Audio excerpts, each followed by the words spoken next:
Hello students and friends, welcome to simple solution centre. आप देख रहे हैं कि यहाँ पर हम दो चर वाले रैखिक समीकरण युग्म लिखे हैं। ये क्लास 10 से रिलेटेड है और वज्र गुणन विधि की बात किए हैं। तो हम इससे थोड़ा पीछे जाते हैं। पीछे में हमने इस दो चर वाले रैखिक समीकरण को हल करने का ग्राफीय विधि बताया है, विलोपन विधि बताया है, प्रतिस्थापन विधि बताया है। अगर आप पहली बार इस वीडियो को देख रहे हैं तो आप हमारे YouTube channel simple solution centre पर सर्च करके उसमें आप जाके देख सकते हैं। इससे पीछे का सारा वीडियो उसमें अपलोड है। तो अभी हम यहाँ देख रहे हैं वज्र गुणन विधि। इस पर आते हैं वज्र गुणन विधि। इसका अंग्रेजी में नाम है मेथड ऑफ क्रॉस मल्टीप्लीकेशन। ये क्या है? वज्र गुणन विधि से हम कैसे हल करें? तो सबसे पहले यहाँ बात आ गई क्रॉस की, तो इसी के सहारे से हम हल करेंगे। देखते हैं कैसे क्रॉस होता है। तो आप देख लीजिए कि यहाँ पर करना क्या है। ये x है, हम इसका सॉल्यूशन कर रहे हैं, हल कर रहे हैं। तो देखिए क्या है, x है, यहाँ x लिख दीजिए, उसके बगल में y लिख दीजिए और थोड़ा दूरी पर 1 लिख दीजिए। इसके बाद क्या करना है कि x का गुणांक तो a1 है, तो उसको छोड़ करके b1 यहां लिख दीजिए b1 और यहां लिख दीजिए b2। अब b1 b2 हो गया तो b के बाद होता क्या है, c होता है। तो यहां लिख दीजिए C1 और यहां लिखिए C2 और इसके इधर लिख दीजिए, जब यहां B1 B2 लिखे हैं तो इसके लास्ट में भी लिख दीजिए B1 B2। ये मैं आपको बैठाने का ट्रिक बता रहा हूं ताकि आपको याद रहे कि कैसे बैठाते हैं। स्टार्ट में B1 B2, उसके लिए तरीका क्या कि x के गुणांक को छोड़ करके y का गुणांक होगा वो डाल देंगे। स्टार्टिंग B1 B2 हो गया, लास्टिंग भी B1 B2 हो गया और B के बाद C होता है तो यहां पर C1 C2 दे देना है। और उसके बाद B1 C1 आ गया तो बच गया क्या, A1 A2 बच गया। यहां रख दीजिए A1 A2। ये मैंने आपको याद रहे इसके लिए एक ट्रिक बताया है, कैसे आप इसको बैठा सकते हैं, कैसे याद रहेगा। अब क्या करना है, क्रॉस मल्टीप्लीकेशन करना है। तो यहां देख लीजिए क्रॉस, इसको इससे, इसको इससे, इसको इससे गुना कीजिए, इसको इससे कीजिए, इसको इससे कीजिए और इसको इससे कीजिए। ये डिटरमिनेंट विधि से हल होता है, इसलिए बीच में माइनस भी होगा। आगे चल के आप क्लास 11th 12th में पढ़ेंगे। तो आप देख लीजिए क्या करना है, यहाँ x लिखे हैं ना, तो x के एकदम सामने लिखिए, ज्यादा अच्छा रहेगा। यहाँ लिख दीजिए, ठीक है। अब x के बटा में लिखिए क्या, तो ये क्रॉस पहले ऊपर से नीचे वाला लिखाएगा, यानी B1 C2 और B2 C1। कैसे याद रखिएगा कि ऊपर से नीचे, तो आप पानी रखिएगा तो ऊपर से नीचे ही ना आएगा, तो पहले ऊपर से नीचे आएगा। तो देखिए ऊपर से नीचे आया, फिर इसके बाद जब ऊपर से नीचे आएगा तब इसको आप बैठा दीजिए।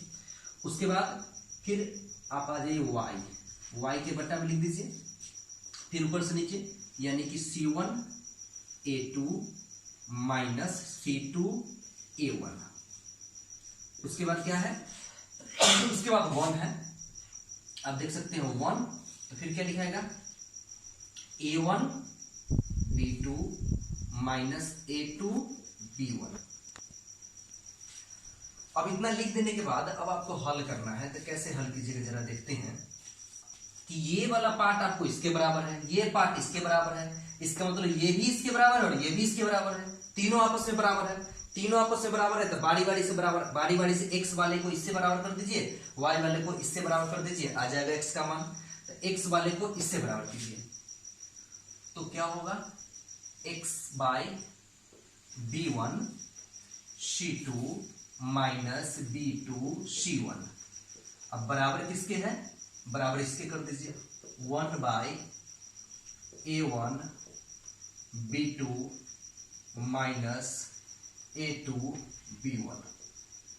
अब देख लीजिए, अब यहां पर क्रॉस कीजिएगा तो इसको इससे गुना करेंगे, तो इसको इससे गुना करेंगे तो हो जाएगा x into A1 B2 minus A2 B1 equal to, फिर 1 से गुना कर देते क्या आ जाएगा, B1 C2 minus B2 C1।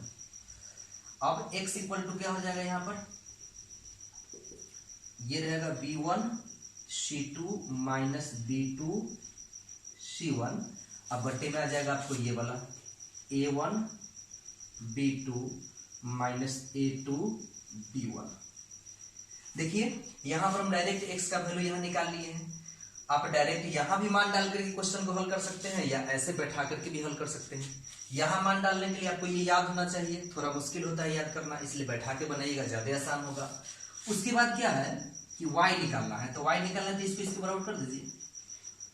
फिर again y by c1 a2 minus c2 a1 equal to 1 by a1 b2 minus a2 b1। अब फिर यहां पर वही तिरछा गुना कीजिएगा, डायरेक्ट y का मान निकाल दीजिए। ये जाएगा, ये इसके गुना में रहेगा तो इसके बटा में जाएगा, यानी कि लिख दीजिए c1 a2 minus c2 a1। अब बटे में कितना चलाएगा, ये वाला चलाएगा, a1 b2 minus a2 b1। यानी कि अगर आपको वज्र गुणन विधि से बनाना है तो यहाँ a1 b1 c1 के जगह पर जो प्रश्न रहते हैं उसमें यहाँ हो सकता है 3 हो, यहाँ 5 हो, यहाँ 7 हो, यहाँ 2 हो, यहाँ -4 हो, यहाँ -3 हो। तो आप उसी प्रकार से यहाँ बैठा दीजिए सबको, 2 3 5 -4 -3 -7 और बैठा करके इसमें डालिए, निकल जाएगा। ऐसे बैठा करके बनाइए, ज्यादा अच्छा रहेगा, तौर तरीका आपको पता होगा। डायरेक्ट भी डाल करके बना सकते हैं शॉर्टकट में, अगर आंसर चाहिए आपको तो ये आपका हल हो गया वज्र गुणन विधि से। वज्र गुणन विधि से हल करने के लिए x का वैल्यू ये हो गया और y का वैल्यू ये हो गया। अब आप इसको एक एग्जांपल देकर के भी बना सकते हैं। तो हम देखते हैं फिर कि इसको, एक और बात है आपके मन में हुआ कि हम ऐसा क्यों बैठा है, क्या जरूरत है इसकी। तो आप विलोपन विधि जानते हैं ना, तो चलिए अब इसके बाद हम इसी क्वेश्चन को विलोपन विधि से भी बनाते हैं। चलिए तब इसी के थ्योरी को हम विलोपन विधि से भी हल करके देखते हैं क्या आता है कि नहीं। वैसे भी आएगा, इसको विलोपन विधि से जैसे बनाते हैं बनाइए ना, निश्चित आ जाएगा। आइए मेरे साथ बनाइए, देखिए यहां क्या करते हैं विलोपन विधि में कि अगर y वाले को बराबर करना है तो y के गुणांक को इसमें के y के गुणांक से सेकेंड में, सेकेंड में के y के गुणांक से फर्स्ट में गुना कर दीजिए। तो यहाँ क्या b1 है, यहाँ b1 से गुना कीजिए। यहाँ क्या है b2 है, यहाँ b2 से गुना कर दीजिए। और जैसे बनाते वैसे बनाइए ना, बन जाएगा समीकरण फर्स्ट माइनस सेकेंड से होगा, चूंकि दोनों प्लस वाला है। विलोपन विधि से हम हल कर रहे हैं कि आता है कि नहीं वही वैल्यू जो हम निकाले। आप देखिएगा उस समय जो वैल्यू x का आया वही यहाँ भी आएगा। देख लीजिए, b1 को इससे गुना कीजिए तो फटाफट ये हो जाएगा a1 b2 x plus b1 b2 y plus c1 b2 equal to 0। b1 को 0 से गुना, b2 को 0 से गुना करेंगे वही होगा। देख लीजिएगा वहां गलत तो नहीं हो गया, ठीक है। अब उसके बाद b1 से इसको गुना कीजिए तो ये क्या रहेगा b1 a2 x plus b1 b2 y plus b1 c2। घटाने पर लिखे हैं तो घटा दीजिए, माइनस माइनस यहां भी कर दीजिए माइनस। चलिए अब उसके बाद क्या होगा, ये दोनों बराबर देख लीजिए, b1 b2 y b1 b2 y बराबर है, ये दोनों बराबर है, बराबर है तो एक प्लस में है और एक माइनस में है तो ये कट जाएगा, लुप्त हो जाएगा। लुप्तीकरण विधि है, विलोपन विधि है, विलुप्त हो जाएगा। अब क्या आ गया, तो यहाँ देखिए इसमें से इसको घटाना है, हम डायरेक्ट करते हैं। क्या करते हैं कि ये लिखते हैं आपको कि a1 b2 minus b1 a2 common कर लिए, दोनों में x है तो x इक्वल टू, इसको क्या लिख सकते हैं c1 b2 minus b1 c2, ये लिखेंगे, एकदम यही लिखेंगे। अब उसके बाद यहां से x का वैल्यू निकाल दीजिए ना, x इक्वल टू क्या हो गया c1 b2 minus b1 c2। अब बट्टे में ले आइए a1 b2 minus b1 a2, ये x का वैल्यू निकल गया। आप पीछे भी देखे होंगे, इससे पीछे वीडियो करके देख लीजिए, x का वैल्यू इतना ही होगा। तो यहां से भी x का वैल्यू निकल गया। अब इसी x के वैल्यू को जैसे विलोपन विधि में बनाते हैं, x के वैल्यू को समीकरण फर्स्ट या सेकेंड में रखते हैं, आप रख दीजिए, y का वैल्यू निकल जाएगा। देखिए x का मान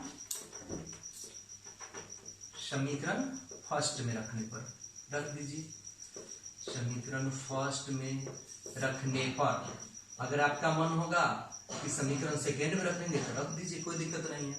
x का मान रख दीजिए, यही ना मान है, तो यहाँ है a1 x के जगह डाल दीजिए c1 d2 minus b1 c2, अब बट्टा में चलाया a1 b2 minus b1 a2। उसके बाद क्या है, ये लिख लिए x का मान, देख लीजिए बराबर है ना, c1 b2 b1 c2 a1 b2 b1 a2, ठीक है। और उसके बाद क्या है यहाँ पर प्लस b1y, तो प्लस b1y, और उसके बाद क्या है तो प्लस c1 है, इक्वल टू कितना हो गया 0।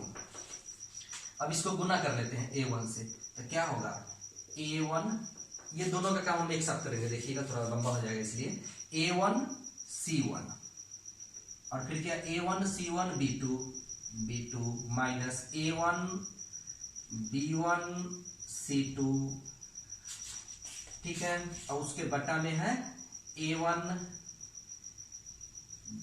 b2 minus b1 a2, a square नहीं a2, और ये c1 का भिन्न का जो इससे साथ कर रहे हैं, यानी c1 से ये गुना हो जाएगा, तो c1 से गुना होगा तो क्या है, यहाँ है प्लस, तो प्लस c1 को यहाँ गुना कीजिए इससे, तो क्या हो जाएगा c1 a1 b2 माइनस ये क्या होगा c1 और क्या है b1 a2, ये हो गया, यहां भी घटाव कर लिए, ये प्लस b1y है, इसको इस पर ले आइए, इस पर ले तो क्या हो जाएगा माइनस b1y हो जाएगा।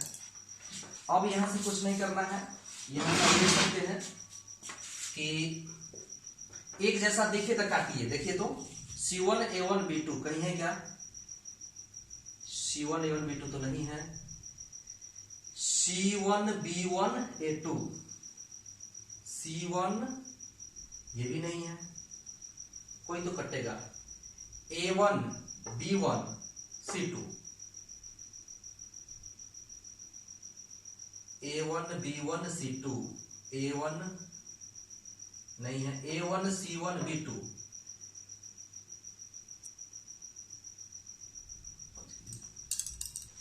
हाँ तो देखिए यहाँ पर कुछ परेशानी हो रही थी, इसके कारण यहाँ ये है कि आप देखिए कि ये तो जीरो के इस पार का चीज था ना, जीरो के इस पार था, हम इस पार लाए हैं, चेंज नहीं किए हैं, तो इस पार लाएंगे तो क्या होगा, इस पार लाएंगे तो दोनों का साइन चेंज हो जाएगा, यानी कि यहाँ माइनस होगा और यहाँ प्लस होगा, इट मीन्स इसको हमको ठीक करके लिखना पड़ेगा।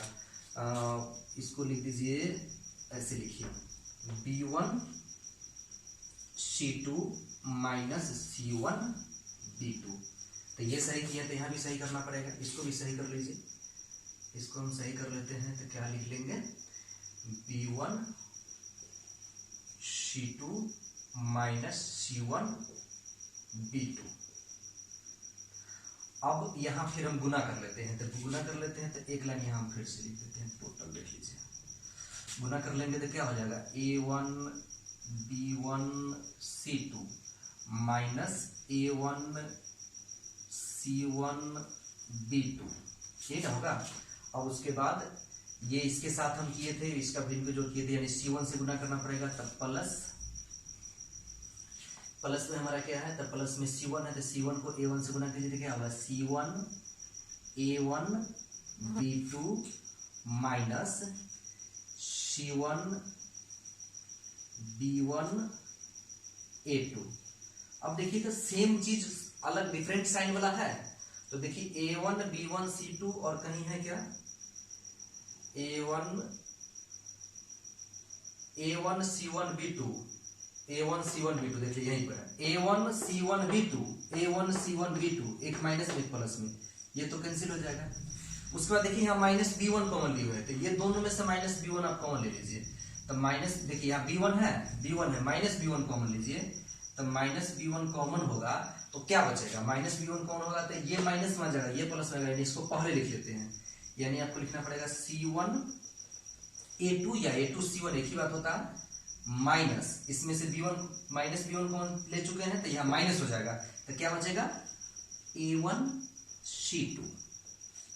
अब बट्टा में जो है सो तो रहेगा, बट्टा में है आपको कितना a1 b2 minus b1 a2 और बराबर में इधर -b1y। देख लीजिए -b1y, यहाँ -b1 और यहाँ -b1, ये दोनों कैंसिल हो जाएगा। इट मीन्स क्या हो गया हमारा y बराबर ये आ गया c1 a2 -a1 c2, अब बटन आ गया a1 b2 -b1 a2। तो इस तरह से आप देख लीजिए कि आप दोनों मान निकाल लिए। ये विलोपन विधि से x बराबर जैसा हम वज्र गुणन विधि से हल करके इतना लाए थे, उसी प्रकार से हम विलोपन विधि से भी हल करके इतना ले आए हैं। तो आप चाहिए तो आप इसको लेकर के डायरेक्ट यहां से बना सकते हैं, यहां से बना सकते हैं, या वज्र गुणन विधि में जो हम क्रॉस मल्टीप्लिकेशन विधि बताए हैं वैसे भी आप बना सकते हैं, जैसी आपकी इच्छा, जैसा समझ में आए।